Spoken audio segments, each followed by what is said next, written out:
থাকোতে নামাজের খবর নাই, জুয়া খেলে মরি গেল, ভাং খাই মরি গেল, জিনা করি মরি গেল, খুদির টাকা খালো, নামাজের খবর নাই, রোজার খবর নাই, আলিম ওলামার গিবত করো, মানুয়ার গিবত করো, লানাত করো, মিশে কও, হ্যাঁ গান মারো, ড্যান্স মারো, মিশে কও, নাচু ভাগু সব করি মরি গেল। আকু মরি যাওয়ার পিছত মন নামত যে কোরআন শরীফ পড়ে বেলা খতাম দে মুঠেও আপন হবে পারলি আল্লাহ ফিরিস্তা কব কি আর পুতো হাতে খতাম দিছি 2 গুপ মান বেশি ভালকে বহু বাপে কো। ইমাম সাহেব একটা তাবিজ নিয়ে এসো, একটা তাবিজ লাগে, তাবিজ। ইমাম সাহেবও কছি দুনিয়াতে 500 টাকা নিয়ে এসো, 500 টাকা 3টা তাবিজ দিব আজকে আমি চেক করে দিল। হ্যাঁ 3টা তাবিজ উনি মাতে এগুলো সব বিজলি পর্দাত যাবা দিব, পর্দাত আইবা দিব, মাথাত কাপড় লৈ যাবা দিব, টাইট কাপড় নহয় ঢিলা কাপড় পিন্ধি যাবা দিব। লৰাবিলাকক সুন্নত মোতাবিক থাকিবৰ কাৰণে কব, নামাজৰ সময়ত নামাজত পঠাব, আল্লাহৰ কালাম কোৰআন শৰীফ শিকাব। চাব আপোনাৰ লৰাই যদি আহিব নোৱাৰে আপুনি মুয়াজ্জিন সাহেবক ৰাখি কেনে টিউশন দি দিয়ক। এটা টিউশন দিয়তে 500 টাকা 1000 টাকা দিলে হয়, 2000 টাকা দিয়ে আপনি টিউশন দিয়ক। কারণ আপনার মুয়াজ্জিন সাহেবে আপনার লড়াক জান্নাতত যোৱাৰ রাস্তা দেখাই দিব। কিন্তু আপনি মই স্কুলের কিতাব পড়াই আছো, মাহত 10,000 20,000 করে খরচা করো, আপনার বাচ্চার নামত আল্লাহর কোরআন শিকোৱাৰ নামত আমি 2000 টাকা দিবা নৰো নেকি? আজ আমি কত পড়ি আছো? হ্যাঁ আপনার সোয়ালি কোরআন শরীফ না জানে, আপনার বিবি কোরআন শরীফ পড়িব না জানে, কোরআন শরীফের ফায়দা তো কই কেন মই কথা মুরখেক কৰি দিম।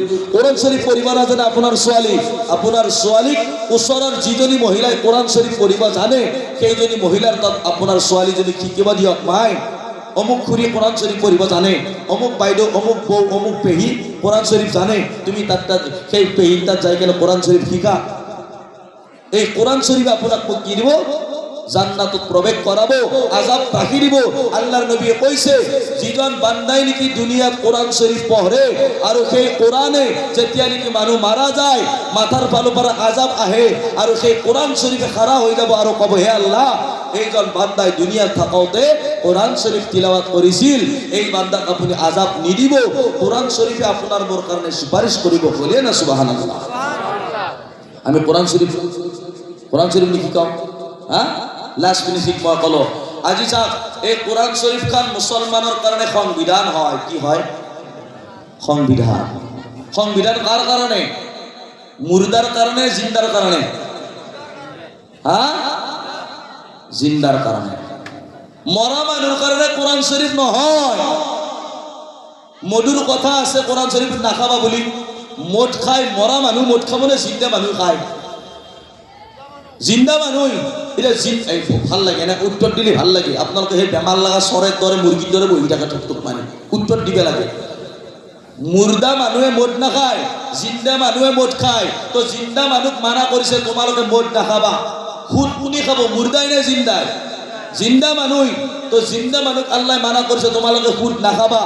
কিন্তু বাপেকে খুদু খালা, মধু খালা, জুয়াও খেললা, নামাজের খবর নাই, আলিমুল উমার গিবত করে, জোনাবুর বদনাম করে, ইমামুর বদনাম করে, মুয়াজ্জিনুর বদনাম করে আর মারা যাওয়ার পিছত পুতক হাতে লগ লাগি কেনে হাদিস সানাত করে দুটো গরু আনি চুরি চলে গেলে ইমাম মুয়াজ্জিনুক কবে খতাম দিব, খতাম খতাম। বাপেকৰ নামত খতাম দিব, খতাম। বাপে কোনোবা আলিমুর কোনবা ভাইয়ের যদি দম আছে মোর আগত দেখাই দিয়ক, কোরআন শরীফ খতাম দিলি বাপেকে সব পাই বলি দেখাই দিয়ক। এই জোনাব গিলার বুদ্ধি, জোনাব গিলার পেট ঠান্ডা পরে পকেট গরম হয়। 1 নম্বর কারণ জোনাব গিলার পেট গিলার ঠান্ডা হবে, কারণ যোন দিনাই খতাম দিয়ে ধুনিয়া ৰাতিপুৱা দই চিৰা গোল্লা আপেল আঙ্গুর ফল পকার খাবার এনে না দেই।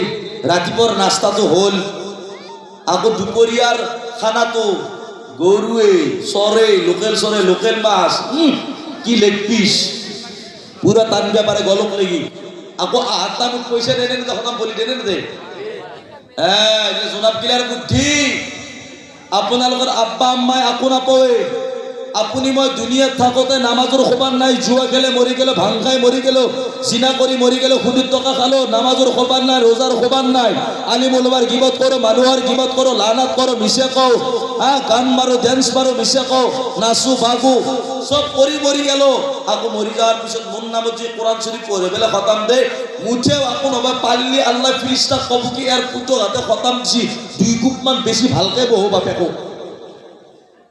কারণ সালার বেটার দুনিয়ার থাকতে নামাজের খোবান নাই, রোজার খোবান নাই, মাল খাই খাই মরি গেল, মাকে মাথাত কাপড় নলাতে বেপর্দা হয়ে মরি গেল, তিরি বেলেগ পুরুষক ভাল পাওতে মরি গেল, আপি বেলেগ আপার লগত লিংলাং করাতে মরি গেল, আর মারা যাওয়ার পিছত কোরআন খতম পড়লি কি বে হবে? বেশিকে কুপাবো বলে ঘুরি দিব আল্লাহ ফিরিস্তা। হ্যাঁ মারবু আল্লাহ। কোরআন শরীফের আয়াত হয়, মই কোৱা নাই, মই গুজারিশ করিছো আল্লাহ কোরআনত কইছে যি সকল মানুহে নেকি এই কোরআনক অমান্য করিব, আল্লাহ কোরআন খান কি কারণ বনাইছে?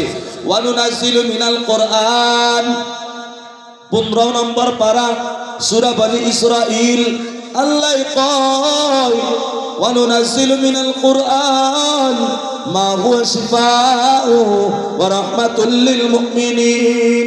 আল্লাহ কইছে এইখন কোরআন শরীফ মই যে নাজিল করিছো, এই কোরআন শরীফ খন মুমিনৰ কাৰণে আৰোগ্য, শিফা, আৰোগ্য আৰু ৰহমত বুলি কৈছে। ৰহমত হ'ব লগা হলে জিন্দা মানুহৰ মুৰ্দা মানুহৰ বেমাৰ নহয়, বেমাৰ কাৰ হয়? জিন্দা মানুহৰ। এই কোৰআন শৰীফ খন জিন্দা মানুহ আছিল, মুৰ্দা মানুহ নহয়। এতিয়া বাপেকৰ তামান বেমাৰ, কোরআন শরীফ পড়বার খবর নাই, নামাজের খবর নাই, জিকির আজগার খবর খবর নাই। ইমাম সাহেব কইছে, ইমাম সাহেব একটা তাবিজ নিয়ে এসো, একটা তাবিজ, তাবিজ লাগে তাবিজ।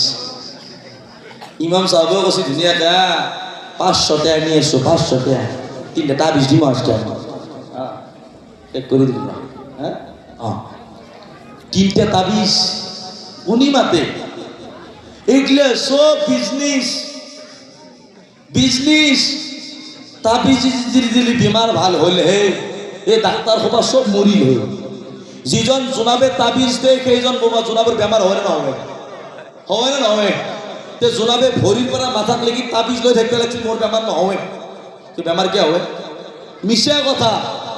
ঘরত বরকত লাগে, দোকানত বরকত লাগে, কইছে কি 3টা তাবিজ দিয়েছে, 3টা তাবিজ দিব। একটা মানি ব্যাগে রাখবি, বরকত আসবে, বরকত। একটা আলমারিতে রাখবি, বরকত আসবে, বরকত। আর এটা দোকানের সম্মুখত লটকাই কেনে থই দিবি, বরকত আইব। যদি ইমামর তাবিজত এমান পাওয়ার হল হই, তেনেহলে ইমাম সাহেবে 9,000 টাকা 10,000 টাকা ইমামতি নকরিলে হই। মোবাইলের দোকান, গাড়ির দোকান, ফ্রিজের দোকান, ওয়াশিং মেশিনের দোকান, গোটেই দোকানবোৰ জোনাবোৰ হলে আৰু গোটেই তাবিজ লৈ পেলাই গোটেই দুনিয়াৰ বৰকতে বৰকত, বৰকতে বৰকত, বৰকতে বৰকত টানি ললায়। আকৌ সেই ইমামে মানুহ বৰকতৰ তাবিজ দেই 8,000 টাকা ইমামতি কৰি পেলাই চলে। এই অৱস্থা। এটা ভাল পায়, মোক কৈছে হুজুৰ এটা আপি ভাল পাওঁ, এনেকৈ দিছে। মই কি কৰিব লাগে? এটা পায় হুজুৰ, এটা ছোৱালী ভাল পাওঁ মই, বাপেক হাতে নেদে, মই আৰু আপিটো বৰ ভাল পাওঁ। আপিটো মোৰ তাত আহিবা খোজে, ছোৱালীজনী মোৰ তাত আহিবা খোজে, বায়েক হাতে নেদে। কোনোবা হুজুৰে বোলে তাবিজ দিছে বোলে, কি কৈছে কি এটা ডালিম গছত লটকাবি, যিমানে বাতাসে লড়বে সিমান মিসকল মারবে। উইপা যিমান বতাহত লড়ব সিমান তাক মিসকল মারব। একটা আগের মধ্যে জ্বালাবি, এটা আগুনত জ্বলাবি, জ্বলেবি, যেনেকে জ্বলি যাব তোমার আর তার মাজৰ বানবিলাক জ্বলি যাব। 3 নম্বৰ পাথৰৰ তলত দাবেবি, যিমান দাব খাব সিমানে মহব্বত বাঢ়ব, মহব্বত বাঢ়ব। মই কওঁ জোনাবৰ তাবিজত যদি আপি আহিল হৈ, এই জোনাববিলাকে চিনেমাৰ হিৰোইনী সোপাক বেপাতলে, মই 1 নম্বৰতে সিনেমার হিরোইনিক ব্যাপার করে তাবিজ আনলুহে। এগুলা মিশিয়া কথা। এই 2 নম্বরের কথা নাচবো। ছোৱালী তোমাক লাগে, তুমি আল্লাহ খোঁজা, হে আল্লাহ মোর উপযুক্ত বয়স হছি, মোর 25 বছর 28 বছর হছি, মাই বাবা কও বিয়া পাতি দি মোর কারণে ছোৱালী নাচাই, আল্লাহ আতার লগত মই উলু উলু মেসেজ করো, রাতি হলে পুরো কথা পাতো, আল্লাহ সেই আপিটোক মোক দি আল্লাহ যদি দেই পলে লৈ আইবি মোক মাতবি নিকে করে দিম পয়সা নালগি। আজিৰ ল'ৰাবিলাকে বিয়া পাতাৰ বয়স হৈছে, মায়েক বাপেকে বিয়া পাতি নেদে, কিন্তু বিয়া পাতি কিয় দিব? বাপেকৰ তলত বাপেকৰ ওপৰত চল্লি কিয় বিয়া পাতি দিব? তুমি এটা কাম কৰ, গেৰেজত কাম কৰ, দোকান দি পান দোকান দি খেতি কৰ, চব্জিৰ বিজনেছ কৰ, তুমি যি বিজনেছ কৰা ঠেলা টান মুচি হো তামোল দোকান দি গাড়ী চলাও, তুমি টকা ঘৰ আম্মা আব্বা কোচাও, তুমিও বিয়া পাতি লও। মই কৈছো যিসকল ল'ৰাই উপযুক্ত হৈ গৈছে বিয়া পাতা নাই, সব বিয়া পাতি লও। আম্মা আব্বাক চাই নাথাকিবা, তোমাৰ কবৰত আম্মা আব্বাই নাযায়। তুমি যদি জিনাহত লিপ্ত হবা লাগে, তুমি যদি জিনা করবে লাগা হয়, তোমার গুনাহর ভার আম্মা আব্বাইও ভুগবো আর তুমিও কিন্তু গদির কুপ খাবা লাগবো কবরের ভিতৰত। এই কাৰণে ছোৱালীবিলাককো কও, মাই হাত নাজাইজ সম্পর্ক বাদ দি ভালকে পড়াশুনা কর, আম্মা আব্বাক রাজি কর। আম্মা আব্বাক কো আম্মা মোর বাস বিয়ার বয়স হছি, বিয়ার বয়স হছি, মায়েক বেলেগে বিয়া দি দিব লাগে। আজিৰ ছোৱালীক মুছলমান সমাজত বেছিকে দেখা পাইছো, বহুত ডাঙৰক লাগি ৰাখি থৈ দে, নহব। মই নিকে কৈছো বিশ্বাস কৰ, 4 বছৰমান আগতে এইবাৰ আনছো কইনা, এইবাৰ আনছো। মোৰ বয়স কিমান হোৱান পায়? কিমান হোৱান পাই নো? 28 বছৰ চলছি। আৰু দেখা কিছুমানে কৈ হুজুৰ কেইটা চলি এটা মগের দুটা চলির হাতত স্কুলত পয়সা এটা মাদ্রাসাত পড়ি আছে, কি অবস্থা হব? 35 বছর বলি হবে, 37 বছর বলি কবে। মই আর কি হব দে, বয়স বাঢ়ে মানে মোর সম্মান পাম, কারণ বয়স বাঢ়ে মানে সম্মান বাঢ়ে, হয় না নহয়? মই বয়স লুকে নাৰাখো, মই বয়স লুকে নাৰাখো। সেইকাৰণে বয়স কিন্তু ৰখি থকা বস্তু নহয়। বয়স হৈছে বিয়া পাতিল। মোৰ মা ভনীসকলক কৈছো, ল'ৰা ছোৱালীক দিনৰ তালিম দিব। আল্লাহ যদি ভালে বাতে ৰাখে, মোৰ কথা এটাই নহয়, মই 3 ঘণ্টা 3.5 ঘণ্টা জাগাতে বয়ান কৰোঁ। মই জাগাতে এইফালে যাওঁ, আপোনাৰ কি কয় বহুত দূৰ কোকৰাঝাৰৰ আগত, ইপিনে কেইদিনমান আগত গাৰোজান চিনি পায় আপোনালোকে, হাত চিঙি মাৰি গাৰোজান একদম মেঘালয়ৰ পাহাৰৰ সিপাৰে, এইগিলা জেগাত মই যাই থাকোঁ। মাতে মোক মিয়া জেগাতো, আমাৰ বঙালী জেগাবিলাকতো মাতে। 3 ঘণ্টা 3.5 ঘণ্টাৰ তলত কথা নাৰাখোঁ, মোক লাগবই টাইম। মাইক ভাল হ'ব লাগে, ইভাগে ফুল পুৰা চলি থাকে মোৰ কথা। মই গুজাৰিছ কৰিছোঁ আপোনালোকে সকলোৱে ইনশাআল্লাহ আল্লাহ তাআলাক ভয় কৰি কেনে আমি গোটেই কথাৰ ওপৰত আমি আমল কৰিব চেষ্টা কৰিম। এই মছজিদটো আপোনালোকে আবাদ কৰিব। ডেকাসকল